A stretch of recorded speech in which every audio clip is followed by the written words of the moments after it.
नमस्कार. आम्ही वो प्रोफाइलच्या मोबाईल टॅबवर आहोत. तुम्हाला इथे मोबाईल नंबर दिसत असेलच. येथे तुम्हाला मोबाईल नंबर टाईप करण्याचा कोणताही पर्याय मिळत नाही. हा मोबाईल नंबर म्हणजे पदाधिकाऱ्यांचा मोबाईल नंबर आहे. मागील पानावर पदाधिकारी निवडताच अधिकाऱ्यांची निवड करा आणि त्यांना स्वाक्षरी करा. त्यानंतर येथे मोबाईल नंबर दिसू लागतील. पुढचे पान पत्ता आहे. पत्ता आधीच येथे भरलेला आहे. तुम्हाला पान रिकामे दिसेल आणि तुम्हाला येथे प्लस बटन दिसेल. प्लस बटणावर क्लिक करताच तुमच्या समोर असे एक पेज येईल. तुम्हाला फेडरेशनचे नाव दिसेल. पहिल्या पत्त्याच्या ओळीत तुम्हाला तुमच्या वोचा पत्ता टाईप करावा लागेल.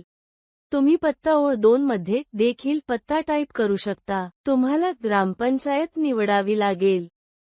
तुम्हाला पिनकोड निवडावा लागेल आणि डेटा अपडेट करावा लागेल.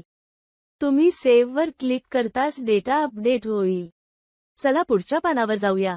तुम्हाला बँकेची माहिती येथे दिसेल.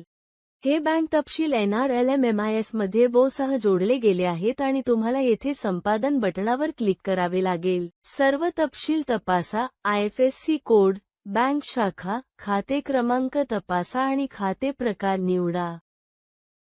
जर तुमच्या वो मध्ये फक्त एकच खाते असेल तर सामान्य प्रकार निवडा आणि जर तुमच्या वो मध्ये अनेक खाती असतील तर तुम्ही CEF खाते, CEF खाते किंवा इतर खाते निवडू शकता.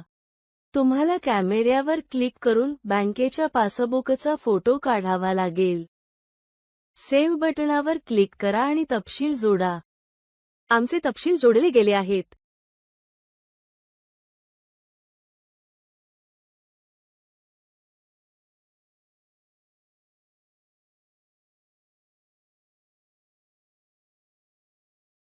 चला पुढच्या टॅबवर जाऊया.